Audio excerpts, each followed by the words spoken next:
I've done a video on it, but there's certain types of empaths that it's so vast. Like, it would take me, like, I would have to do a video on like almost each different one. But the one I like the most is, I'm gonna butcher the name, but it's Heyoke Empath or something. It's with an H, and it's actually kind of like a shaman empath, and they're usually in other cultures. I wouldn't say Native American, but definitely non-white cultures, and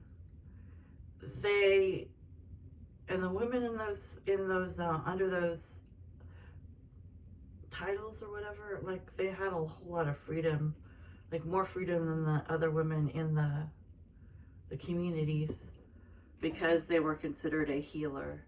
So, and then I wanted to do something on the dark empath, which is actually really interesting, because supposedly the dark empath has got traits of, it's like half narcissist or Machiavellian, and then half like, you know, like all the nurturing, caring, loving parts that are an empath. But it's like the dark empath also gets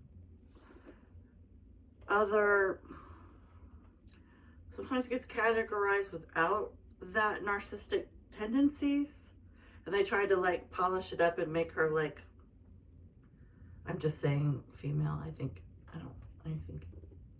there's not a gender to empaths, but I think that would be a super empath, because I mean, in the dark part, that just reminds me of the dark triad.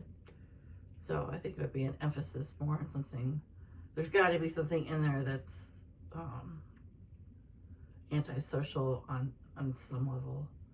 So back to narcissism. Okay, here's the thing I wanted to know most about narcissism, and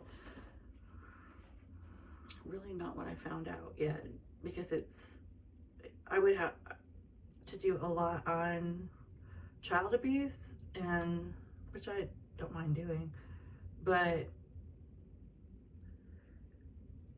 my question was, where does it come from? Like, is it learned, or is it biology, like genetics? That's the thing I didn't get. And so I did find these talks by this guy. I'll put him on my webpage, Tim something, and he goes through this whole theory